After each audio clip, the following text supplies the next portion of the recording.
Hello guys, how's it going? My name is Dalaran, and in today's video, I'll be talking a bit about how to unlock the elite set for Season 1 of Battle for Azeroth. This video is primarily designed for people who haven't been playing PvP in a while for World of Warcraft, new to Battle for Azeroth, or starting out from scratch. So this video is going to go over how to reach 1800 in 2v2s, 3v3s, or RBG brackets, some of the things for you guys to watch out for, and common experiences that you are probably going to have. Now, this video is going to have a couple different inferences, like for example, the fact that chances are you're probably going to be doing this solo, and you'll be utilizing a lot of the LFG features. I'll be talking about alternatives in terms of group play and such, but if you are going to be playing the solo, trying to utilize LFG to reach 1800 in any of the brackets so you can finally unlock the elite set for BFA, then this video is probably going to be best for you. This video is going to go over my experiences in Battle for Azeroth, what I had to do, and what I learned from playing with different random players without using any kind of voice comms, as well as I'll explain different alternatives where you can make your life easier unlocking that 1800.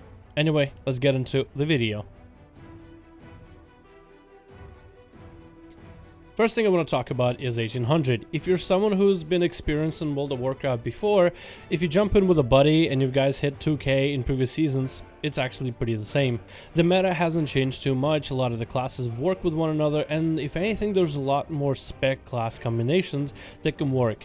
I would say for this type of video, 2v2s will probably be the easiest way to reach that 1800 if all you're trying to do is get that elite piece of gear. This can be done in 3s and RBGs as well. If you already have a group in RBGs or 3v3s, it might honestly be easier there. But if you're someone who's first time starting 2v2s, maybe all your friends stop playing the game, I'd say 2v2s is the easiest. You don't have to deal with nearly as many classes, there's not as many comms, there's not as many complexities to it. It really just does come down to trying to out DPS, outmaneuver, and out CC the enemy before they outmaneuver and out CC you.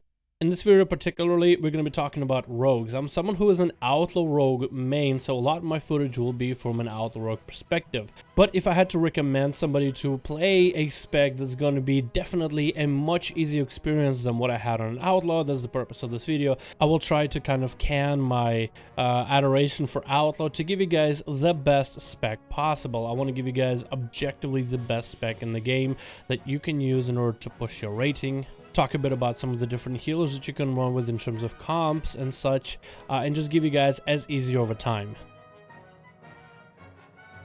Let's actually talk about the comps real quickly. If you're going to be playing rogue, the easiest time, if you're going to be doing 2v2s, is with a healer. I feel like the best healers that complement rogues are Discipline Priests, Mystery Monks, and Restoration Shamans. Discipline Priests by far is probably the best option. They have plenty of CC with the 30 seconds on their fear, allowing them to push in at the enemy team and being able to fear bomb them. They have plenty of damage to kind of supplement to your already strong damage, and they have really strong single target healing potential. Them having access to both Holy and Shadow tools of spells makes it harder for enemies to be able to interrupt them and lock them out. Mystery Monk is a close second, and what I like about them is because they're mobile and they bring a little bit extra variety of CC with paralysis and an AoE stun. Also, on top of that, monks don't have nearly as much consistent damage as the Discreets, but when they go and spec into Crane Stands, that's probably the best heal for me to play with, because the damage both of you can output can score a kill. Especially if you're an Outlaw rogue with Tricks of Trade, you can buff others, but that's just one of the fun things about Outlaw. The third best healer, I would have to say, is probably split between Restoration Shaman and Restoration Druid. The reason I say that is because Restoration Shamans are very tanky, and if they play very aggressively, it can work well with the rogue aggressive playstyle, with Shamans being able to purge the enemy, being able to get a cast off or two, and overall their defenses make both you and the Shaman very tanky and hard to deal with. The Restoration Druid, on the other hand, doesn't bring that tankiness, except for maybe themselves, but that Cyclone spam into a root into a bash combo is insanely nuts and can give you a big opportunity to score a kill.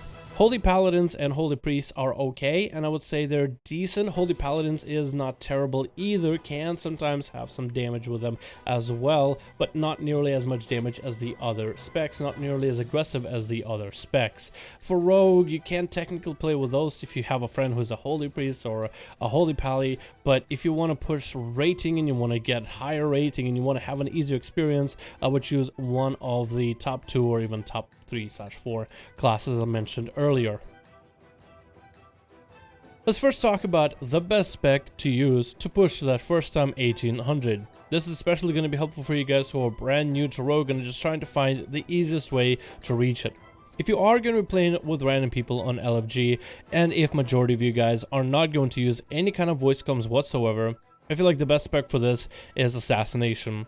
Technically, you can play Outlaw and Subtlety and reach 1800 in 2v2s, 3v3s, and RBGs, but chances are you're gonna end up playing without any voice comms. For specs like Subtlety and Outlaw, coordination is key, as sometimes those specs might have downtimes on their damage, compared to Assassination, who can keep pumping damage the whole time.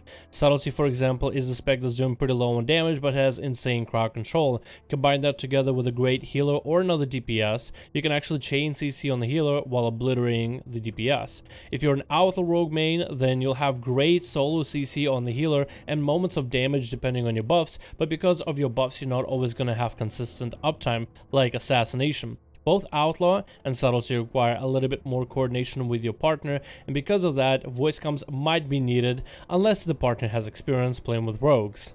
Especially if you guys are starting out from the bottom of the bracket and it's the first time climbing in Battle for Azeroth, Assassination is going to offer you plenty of control needed with Rogue, with stuns, silences, and blind and sap, which is enough for you to bring into the arena, as well as plenty of sustained damage, spread damage, multi-dotting, and burst damage. Not only that, but you also bring in natural healing reduction with wound poison, or a minor wound poison if you talent into it, which you should.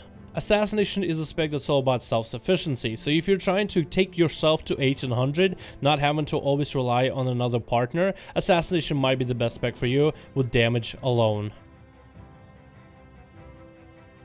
Now that we know which spec we're going to be playing, let's talk a bit about the talents. The best part about Assassination in terms of talents for PvP is there's not a lot of wiggle room, so you're not going to get a variety of different talents, but it makes it harder to get confused between which talents are the best and which ones are the worst. For the build that I would recommend, in the first row, I recommend going elaborate planning. You can go Master Poisoner if you're new to rogues. My best advice would be if you're having trouble managing energy and every time you're trying to score a kill you find yourself energy starved, maybe Master Poisoner might be best for you as you'll get more value out of it.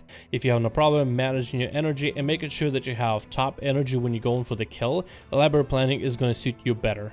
The energy management thing of rogues is one of the things that you will learn, especially if you're new to the rogue class as a brand new player. As you get more games under your belt, you'll learn how the spec plays, you'll be able to figure out the energy pacing that you are working with, and eventually you'll simply make a transition naturally into elaborate planning as you'll find out it pumps out much more damage.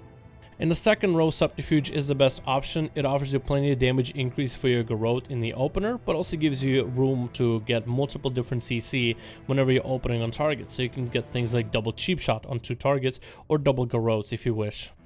In the third row, Mark for Death is the best option. It's very versatile with a 30-second cooldown, giving you 5 common points to use on anything, whether you want to use it on a kidney shot on an enemy or simply to hit him with an envenom for more damage. Very versatile and probably combos the best for PvP right now. In the fourth row, this one is going to come down to experience again. Elusiveness is going to be the better playstyle and the better talent choice, but it became a lot harder to use as a Battle for Azeroth. So if you're new to rogues and you're finding it hard to get a feint in during enemies' cooldowns, then I think Cheat Death is going to be the better option. It's a passive and it does basically the same thing as Elusiveness, it's just Elusiveness is a lot more available and can be used very fluidly and versatile in different situations, while Cheat Death only works when you're about to die. In the fifth row, Prey in the Weak might be the best option for most of you guys because on every single go you'll want to have the enemy in a stun. Doing 5% more damage to the enemy in PvP while they're stunned is a damage increase. However, if you're finding yourself dealing with casters a lot, Iron Wire could be pretty good to throw silences on casters, to silence a healer when he's about dead, or maybe to silence a mage right before he gets a polymorph on your healer. In the sixth row, Toxic Blade ends up being the best option right now. There's a lot more combinations for you with your honor talents and normal talents for nature-based abilities. Exsanguinate is a decent option, Venom Brush can be okay, but Toxic Blade is where most of your damage will come from, so this one is a must-have. In the last row, none of these options are really all that great. The only one that even has any possible single target damage is Poison Bomb. It is nature damage, so it combos with Toxic Blade and can be a little bit extra damage increase on enemies slowed down by System Shock, so at least you'll get the full value when it does proc. The proc rate is fairly average, but I feel like you'll still be able to find a lot of use out of it. Finally, for your honor talents, I would recommend Double Dose, Smoke Bomb, and System Shock. All three of those are going to be the same talents you'll be running for any arena team, and they cover most of the bases, just to make it easy. As you get more experience with the rogue, you can experiment with more talents, but if this is your first time doing it, these are the best three to run, no matter the situation. When it comes to Azeroth traits, there's not really too many that restrict your gameplay. You want to make sure to grab at least one Shrouded Suffocation, and some of the other alternative ones that you may be able to run for your other pieces. Archive of the Titans isn't bad for the flat agility increase. A lot of the middle ground ones are not terrible either. Sun for Blood ends up being pretty good for PvP for the flat agility. Twist Knife can be pretty good too for the burst. But none of them are really necessary. Again, except for Shrouded Suffocation, you only need one of those, or at least one.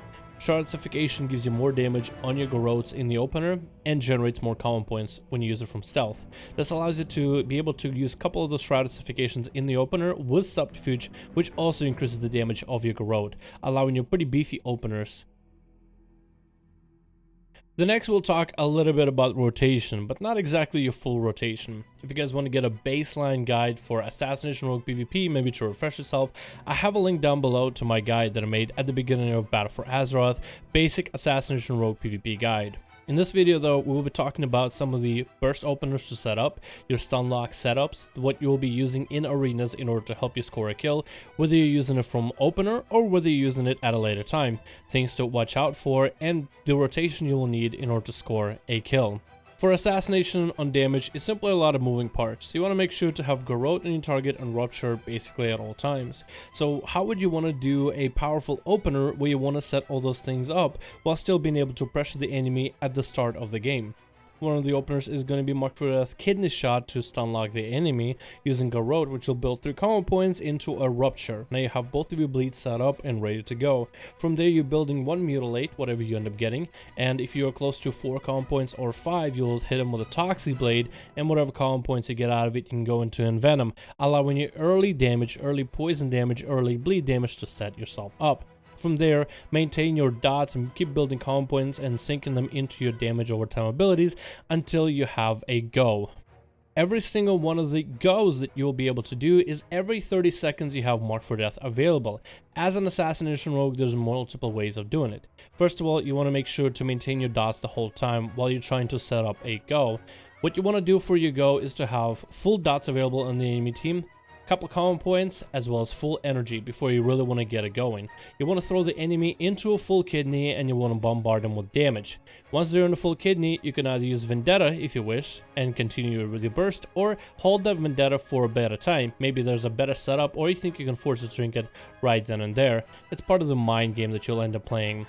Whether you're using Vendetta or not, you will be using Mutilates to build common points for 4 or 5, Toxic Blade at the start, Envenom the enemy, and if you have Mark for Death available, Mark for Death Envenom. You'll be able to bring 2 back-to-back Envenoms into the enemy, forcing a lot of damage into them, allowing System Shock to slow them and do extra nature damage. This alone can do a lot of damage, and if you combine Vendetta with this, it'll give you extra energy and also extra setup for, well, more damage. So your goal will be every 30 seconds, so now you know what you need. You need to make sure the enemy is bleeding with dots. You need to make sure you have the right target. You need to make sure you have full energy available and common points available ahead of time. Throw them into a kidney and start to sink as much damage to them as possible with all the energy you have pulled. And if you are able to do this every 30 seconds, you'll force cooldowns and trinkets out of the enemy. It also helps to combine all of your goes with maybe, let's say you're focusing down an enemy DPS and there's an enemy healer, you maybe throw a blind on the healer and have a go on the DPS, or go blind the DPS and go on the healer, whoever is your main target of choice. Or let your healer get some crowd control on the other target, the target that needs to be crowd controlled, whether it's a Discipline Priest with a Fear, maybe a Restoration Shaman with a Hex or a Stun, maybe it is a Windwalker Monk with an Incap and a Stun. Whatever it may be, if you can get that cross CC going while you're forcing pressure out of the enemy, at least somebody's going to be trinketing, somebody's going to be popping defensives that they won't have for later. So every one of you goes, you're trying to force something until there's going to be that one go where you score a kill. It's that easy. The damage of an Assassination rogue is going to force something out of the enemy, whether it's a trinket, defensive, or a kill. With also the healing reduction that Assassination rogues bring, it's going to put a lot of pressure on the enemy team. Couple of advices that I have for you guys: what to do without your go. Like when you're still waiting for your Mark for Death to be available and you're waiting for your cooldowns to be up, if you're nearby the enemy healer, it is appropriate to throw dots in them as well. More ruptures will allow you more damage, and if you have certain traits, will allow you more agility. If you have enemies that have pets, feel free to rupture them as well, but usually save garrotes for the main kill target. Now I have a lot of tips for when you're playing with random healers, what to look out for, and how games might go when you have no voice comms available whatsoever. These are all the things that I look out for when I'm playing with random players. You want to learn what they're like, you want to figure out how they play, as well as you want to stop tunnel vision in the game. So I'll talk about some of the tips that I use to help me with these things. The first mistake I make every time I play arenas, the first few games that I do, is I get in-game jitters. I get these first game jitters, my heart starts to race and my blood starts to pump and the adrenaline is going places. Because of that, I tend to focus on whoever is my kill target and try to tunnel vision them, forgetting about everything that's happening in the game. I don't watch out for the enemy healers' cooldowns, I don't watch out for my enemy that I'm even tunneling into, their cooldowns. I'm not even looking for my positioning for my healer. All these things is going to be something you'll have to pay attention to when you're doing these arenas. You'll have to kind of zoom back, you'll have to slow down your heart rate, you'll have to just breathe and just maybe even take your hands off the keyboard and mouse for a second to figure out where you are in the game. As you get used to that, as you get used to the first game jitters, you'll be able to analyze the game and look at it more objectively rather than you're in the moment and you gotta score a kill and everything's going crazy. You'll be able to manage your cooldowns a little bit better, and you'll be able to read the situation a little bit better when you're paying attention to the whole arena rather than who your character is, who your target is, and how low their health is. Another advice I have for anybody still tunnel visioning even with the first tip: one thing I used to do a lot is tunnel vision because I was thinking about my end game goal. You were thinking about, ooh, I want to get that 1700. Ooh, I want to finally climb to 1800. I finally want to get my first 2k, but you're starting out at like 1600 arenas. But your mind is already set on that end goal, and every arena you're thinking about that goal. Instead, what you should try to do, don't think about the goal. Whatever your rating you get at the end of the run is whatever rating you get. It's good to have goals of where you want to see yourself in the future, but every arena, focus on the game in front of you. Focus on the enemy in front of you. Don't focus on the possibility of different comps that you might be facing as you climb. Focus on the game in front of you. That's the only game that matters. This way you're able to take your time and really pay attention to what you're doing, learn from your mistakes, and hopefully improve. It helps you narrow down exactly what you're looking at. Everybody always says look at the big picture, but you have to take small steps one at a time. So when you focus on every single arena individually, you're learning from every single arena, you're taking those small steps, and eventually they stack up towards your goal. So focus on the arena rather than on your overall performance and your goal. Now, when it comes to playing with people in LFG, you're playing with people that are completely random, and most of you guys are probably going to spend it playing without any kind of voice comms. Now, there's advantages, but mostly disadvantages to playing without any voice comms, because you don't really get to hear what your team partner is about to do. They don't really get to explicitly tell you, oh, I'm going to run in and fear bomb the enemy, or I'm going to go and get a cyclone on the DPS, or I'm going to do this, I'm going to do that. So when you're playing with randoms, you'll have to do a couple things. One, be observant. Just watch what your healer is doing. Kind of like how you watch the enemy team, the enemy healer, and the enemy DPS. Also watch your healer. Watch their positioning, see how they play. Play very passively at the beginning to find out what they are like. If they're the kind of healer that doesn't like to push in, they want to play defensive, they like to hang out by the pillar, it might be to your advantage to not push into the enemy's pillar and get stun locked in one shot, because that'll just upset your healer. When you're playing more defensively, it might be the better go. If, however, your healer is maybe, let's say, an offensive healer that try to push in, that try to score the kills, you should be going a little bit more offensively as well. You should be playing off of their energy and off of their play style, as it'll help your team cohesiveness. Another advice that I have when you're playing with randoms, let's say you get like really good teams and you have a lot of synergy and you guys are having a lot of fun, but that's not always how it's gonna be, especially when you're doing randoms with the LFG. Some games you'll go up in rating, some days you'll lose rating because of the people that you play with. Some people are going to have less skill than you, some people are going to be more skilled than you, some people are going to be cool about it, other people are going to be toxic, and that toxicity can sometimes drive people to be more self-conscious. And the best advice I would have, if you are playing with somebody who is toxic or somebody who's nice, always be objective. Try to look at everything from like a third point perspective. Look at your gameplay, look at their gameplay. Don't be judgmental, but take mental notes. You want to improve and you want to win, and the way you can do it is not by belittling somebody, not by trash talking, not by getting toxic, but by improving what you can do and offering maybe constructive criticism if the person is willing to listen. Of course, that's all going to depend on different fights, different situations, different healers, different DPS, whoever you end up running arenas with. Everybody is different. But with voice comms, you just have to be patient, and sometimes it might be a good idea to just let people go. Let's say you're playing with a healer and they're being overly toxic, or they're trying too hard, or they keep making mistakes. Maybe they've reached the limit. You got to figure out moments where you feel like, okay, I can't really get more out of this team. I can't really get more out of this player. Good luck, have fun. I'm going to look for other people to play with. Sometimes you'll just have to make that decision, especially if you want to push rating. If you find somebody of your skill level, stick with them for as long as you can. If you find somebody who is above your skill level, try to learn from them as best as possible, and definitely take their criticism and their ideas, their comments, and try to use them in the most improving and functional way. From there on, it really comes down to just playing as many games as possible, learning little bits, learning time DRs for abilities, learning how other classes play, learning cooldowns, and that can be only observed. But I think the best part is, as long as you're having fun, that's all that matters. So just have fun. Just remember that this is a game. Remember that you're just here to enjoy yourself. You have a goal that you're striving forwards, and that's really about it. Because if you're not enjoying yourself, if you're not having fun with the game whatsoever, what's the point of playing to begin with? So enjoy yourself. Don't need to be too serious. It's good to, you know, work on your class, work on your mechanics, but just enjoy yourself. That's the main part. Anyway guys, thank you so much for watching this video. I do hope you enjoyed, and I do hope it helps some of you guys in reaching your first 1800 on the ladders of any kind of ladder. I would say again, 2v2 is probably the best and easiest because it involves less classes, a lot less clutter, and especially great if you're someone who's new. A lot of people can get into 2v2s and enjoy themselves. Thank you guys so much for watching this video. Hope you enjoyed. Let me know your thoughts in the comments below, and I'll see all of you guys in another video.